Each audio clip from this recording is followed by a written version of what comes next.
فبأي آلاء ربكما تكذبان. تو ہمارے ہاں ہر چیز الٹی، تو اخلاق میں بھی یہی ہے. اصل تو یہ کہ بات تمیز، بات کرو تھپڑ سے، بات شروع کرو گالی سے. میں ایک دوست کے ساتھ جا رہا تھا، پرانی بات ہے، پرانے واقعات یاد آتے ہیں. ایک رکشے والے سے ان کی گاڑی ٹکر ہو گئی، اترتے ہی رکشے والے کو برا بھلا کہنا شروع کر دیا، ہت تیری ایسے. میں نے کہا یار یہ کون سا طریقہ ہے، پہلے آرام سے. کہہ رہے نہیں، آرام سے بات کی نا تو پھر یہ چڑھ جائے گا میرے اوپر. صحیح. اگر میں نے آرام سے، کیونکہ دونوں یہ سمجھتے ہیں کہ اصل ہے بدتمیزی. اصل کیا ہے وہ، یہ ان کا بھی سمجھتے ہیں کہ اسلام کا ایک چھٹا رکن ہے کہ کبھی بھی کسی بھی موقع پہ کسی سے تمیز سے بات، اصل تو بدتمیزی ہے، بات شروع کرو بدتمیزی سے.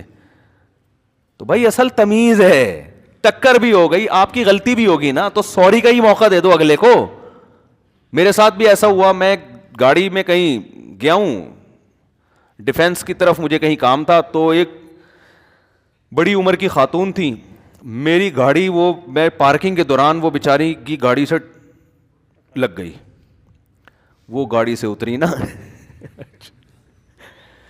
کہہ رہی ہے میری گاڑی کا نیا کلر کی واٹ لگا دی، اور میری نئی گاڑی، اور یہ، اور وہ بولے جا رہی ہیں. میں نے کہا انٹی کہتے ہوئے بھی مجھے ڈر لگ رہا تھا کہ ایک اور کیس نہ بن جائے. یہ بھی مسئلہ ہوتا ہے نا کہ وہ گاڑی کا کیس چھوڑ کے انٹی تیرا باپ ہوگا انٹی. اب میں تو پہلے تو یہ سوچتا رہا کہ میں بولوں کیا ان کو، خاتون بولوں، انٹی بولوں، بہن بولوں، کیا بولوں. تو خیر میں نے محترمہ بول دیا. میں نے کہا یہ تھوڑا بیلنس سا لفظ ہے. اب دیکھو ہم بھی جذبات میں آ کے انٹی بول دیتے ایک دم، تو گلے مسئلہ اور کیس، گاڑی گئی ایک طرف. تو میں بڑے سوچ کے، میں نے کہا سوچ سمجھ کے محترمہ ایسے کر کے میں نے بات کی. تو اب وہ بولے جا رہی ہیں بھائی میرے سے، میں نے کہا میں مان رہا ہوں مجھ سے غلطی ہوئی ہے، تو اب آپ بتا دیں، میں اس کو بنوا دیتا ہوں، میں پیسے دے دیتا ہوں. میں نے دل میں سوچا یار غلطی اس کی ہے، ان کی ہے، میری ہے، کیا کیا انسان ہو سکتا ہے ان کی غلطی ہو، مجھے اب یاد نہیں ہوا کیا تھا. کہ اب کیا بحث کرے آدمی. تو میں نے کہا اپنی عزت بھی اسی میں ہے کہ پیسے دے کے پتلی ہو، کیونکہ لوگ مجھے جانتے ہیں نا. یہ واقعہ ہوگا 7-8 سال پرانا، اس وقت بھی لوگ بہت جانتے تھے. تو میں نے کہا جاننے والے نکلے، بولیں گے یار یہ پتہ نہیں کیا ہو رہا ہے، مفتی صاحب کیا پھڈا لے کے بیٹھے ہوئے. میں اس چکر میں کہ بھائی آپ مجھ سے ڈبل پیسے لے لیں. وہ ڈیفینس کی خاتون، ان کو پیسوں سے میرا خیال ہے کوئی نہیں تھا کہ یار پیسے کیا، گاڑی تو گئی نا. تو میں نے کہا پورا کلر کروا دیتا ہوں میں اس کا، دوبارہ سے آپ کو یہ خطرہ ہے. ایک دفعہ کلر تو ہو چکا نا گاڑی پہ، آپ خود ہی کہہ رہی ہو کہ پوری نیا کر، تو ایک پورا کلر کروا دیتا ہوں، جان چھوڑو میری. ایسا نہ ہو کوئی کلپ بنا کے یوٹیوب پہ ڈال دے، مجھے یہ بھی خطرہ لگ رہا تھا. وہ بولے جا رہی ہیں. تو وہی ہمارے ہاں اصل یہ ہے کہ پھڈا سب کا ہے. یہ انٹی کی بات نہیں ہے، سبھی کا ہے. یہ تو وہ انٹی سے، اگر آپ کسی انٹے سے ٹکراتے تو وہ تو منہ توڑ دیتا آپ سے، حقیقت بتا رہا ہوں. وہ تو پہلے تھپڑ مارتا، مکے مارتا، اس کے بعد بات شروع کرتا. وہی مجھے یاد ہے نا کہ ایک آدمی کہیں کسی کے یہاں رشتہ لینے چلا گیا. یہ ذرا بیچارہ چھوٹی قوم کا تھا، غریب تھا، وہ بہت بڑے لوگ تھے. اس نے کہا ٹرائی کرنے میں کیا جا رہا ہے. اس کی شامت آئی ہوئی تھی. اب جب اپنے دوستوں کے ساتھ لڑکی والوں کے گھر پہنچا اور لڑکی کے والد نے اس کو گھر بٹھایا صوفے پہ، اس کو کیا پتا کس مقصد کے لیے آیا. یہ بہت بیچارہ لو لیول کا آدمی تھا، وہ بہت ہی اونچے خاندان کے لوگ تھے. یہ سیدھا سادہ، اس نے کہا ٹرائی کرنے میں کیا جا رہا ہے، انکار ہو جائے گا تو واپس آ جائیں گے. اس کو کیا پتا اتنی بے عزتی ہو جائے گی.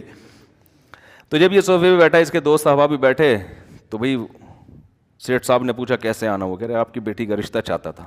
اس نے پکڑ کے کوڑ دیا اس کو. اب اس کی بے عزتی بھی ہو رہی ہے، تو اس میں برداشت ہے. دیکھو یہ کپڑے جھاڑتے ہوئے کہتا ہے اچھا تو پھر میں انکار ہی سمجھوں. یعنی اس کا کہنے کے تھے آپ کے ہاں انکار کا یہی طریقہ ہے، منہ سے نہیں بولتے. اس نے زبان سے نہیں کہا کہ میری طرف سے انکار ہے، اس نے پکڑ کے کوڑ. وہی پاکستان کا جو اصل اصول ہے نا، اس پر عمل کیا کہ اصل تو مار کٹائی ہے، اصل تو غصہ ہے، بہت سخت مجبوری میں.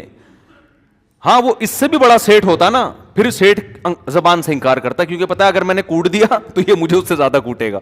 تو مجبوری میں تو اخلاق سے بات کی جاتی ہے، اور بہت حلم، برداشت، بردباری. دیکھو کتنی بردباری اس میں، ورنہ یہ بھی تو کوٹ سکتا تھا نا کہ بھائی تم انکار کر دو نا، یہ کیا بات ہے یار، مار کوٹ کے کیوں بھیج رہے ہو. لیکن اس کو پتا تھا بھائی بڑا سیٹ ہے، کوٹ اور کوٹے گا.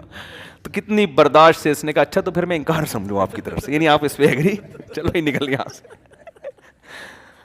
تو اصل میرے بھائی اخلاق ہیں, اصل محبت ہے, اصل نرمی ہے, بہت شدید مجبوری میں غصہ ہے, شدید مجبوری میں. اور ہمارے ہاں کیا ہے, اصل غصہ ہے. تو یہ ہم سب کو سیکھنے کی ضرورت ہے. تو خیر بات کہاں چل رہی تھی, کہاں سے کہاں پہنچ گئی, بات کیا چلی, تو بیان جو اصل شروع ہوا تھا. تو ہاں میں یہ عرض کر رہا تھا کہ والدین کے کس قدر احسانات ہوتے ہیں, انسان کیا ہوتا ہے, بھول جاتا ہے. تو یہ بھولنا یہ لیکن یاد دلانے پر اس کو یاد آنا, یہ بھی کیا ہے, انسان کی فطرت. تو میں یہ عرض کر رہا تھا ہم لوگ جس ماحول سے متاثر ہیں, جن قوموں سے متاثر ہیں, ان کے یہ ٹاپک ہی نہیں ہے. ان کے تو ٹاپک ہے مادی ترقی, تو بس اسی ترقی کو سب کچھ بنا لیا. تو اللہ کی نظر میں سب سے پہلے کون ہے, اللہ ہے. اس کے بعد کون ہے, والدین ہیں. تو اگر آپ ان ٹاپک کو نکال دو گے نا تو ٹھیک ہے, لوگ آپ سے ناراض نہیں ہوں گے, لیکن ناراض کون ہوگا, اللہ ناراض ہوگا. تو میں نے بات یہاں سے شروع کی تھی کہ والدین کی نافرمانی پہ باپ بھی وہ سزا نہیں دیتا جو سزا کون دے گا, اللہ. کیوں, اللہ کہتا ہے یہ میری نافرمانی ہے, میں نے اس کو تمہارا محسن بنایا, اور ان کے احسانات تمہیں یاد بھی دلاتا رہا, اپنی کتاب میں یاد بھی دلاتا رہا. اللہ نے بنی اسرائیل سے ایگریمنٹ لیا تھا کہ والدین کے ساتھ حسن سلوک کرنا. قرآن نے اس کا بھی تذکرہ کیا ہے کہ ہم نے بنی اسرائیل سے یہ معاہدہ, یہ اتنا بڑا حکم ہے نا, دیکھو دنیا کی نظروں سے یہ حکم اوجھل ہے. ایک فادر ڈے منا لیتے ہیں, ایک مدر ڈے منا لیتے. یہ کیا ہوتا ہے یار, فادر ڈے مدر ڈے, یہ کیا ہوتا ہے؟ کتنی بڑا رشتہ ہے اور دنیا اس پہ بات کرتی نہیں ہے. تو قرآن کہہ رہے ہم نے والدین کے بارے میں بنی اسرائیل کو ہم سے ایگریمنٹ لیا تھا کہ والدین کے ساتھ اچھا سلوک کرنا, حالانکہ وہ والدین بھی بنی اسرائیل ہی کے تھے جو ایک نالائق قوم تھی اللہ کی نظر میں. لیکن اللہ نالائق قوم کے نالائق والدین کے بارے میں ایگریمنٹ نالائقوں سے لے رہا ہے کہ یہ بے شک نالائق ہیں والدین تمہارے, ہم قرآن میں ان کی برائی بیان کریں گے کہ انہوں نے یہ نافرمانیاں کی, لیکن نالائق باپ کی نالائق اولاد کو بھی باپ ہونے کے ناطے, اپنے باپ اور ماں ہونے کے ناطے اپنی ماں کا احترام کرنا پڑے گا. سمجھ میں آ رہی ہے بات کہ نہیں آ رہی ہے؟ تو یہاں سزا میں اللہ کی وجہ سے سزا ملتی ہے کہ میری نافرمانی کی ہے. تو قرآن کہہ رہا ہے فَعَصَوْا رَسُولَ رَبِّهِمْ, انہوں نے اپنے رب کی نافرمانی کی جس کی وجہ سے اللہ نے ان قوموں کو تباہ کر دیا. بد نظری غیر مسلموں کی نظر میں کوئی جرم نہیں ہے. بڑا جرم اس وقت ہے کہ جب انٹی اس سے ناراض ہو رہی ہوں کہ آپ ان کو کیوں دیکھ رہے ہیں. وہ کہتے ہیں پھر یہ انسان کی یعنی جو اس کے خلاف ہے نا, آپ کی جو اپنی نجی زندگی ہے اس کے حق تلفی ہو رہی ہے, تو لہذا اس پہ سزا بھی ان کے ہاں تھوڑی سی ہوگی. کوئی انٹی کو دیکھ لیا, وہ انٹی کو غصہ آ رہا ہے تو مجھے کیوں دیکھ رہا ہے, تو بس میں دیکھ رہا ہوں, میری آنکھیں میں دیکھ رہا ہوں, تھوڑا سا ایک تھپڑ لگا دیں گی بس. یہ اسلام میں ایسا نہیں ہے. نبی صلی اللہ علیہ وسلم نے فرمایا آنکھیں بھی زنا کرتی ہیں, کان بھی زنا کرتے ہیں, زبان بھی زنا کرتی ہے. تو ان چیزوں کو بڑا جرم قرار دیا گیا ہے. کیوں؟ یہ کس کی نافرمانی ہے؟ اللہ کی. لا تقربوا الزنا, فرمایا زنا کے قریب مت پھٹکو. کیا مطلب؟ وہ کام نہ کرو جو تمہیں زنا کے قریب لے کے جاتے ہیں. بد نظری انسان کو آہستہ آہستہ زنا کے قریب لے کے, خواہشات بیدار ہوتی ہیں, اس کی تسکین ہوتی نہیں ہے, پھر آہستہ آہستہ اس کی تسکین کے لیے وہ برائیوں کی طرف جاتا ہے.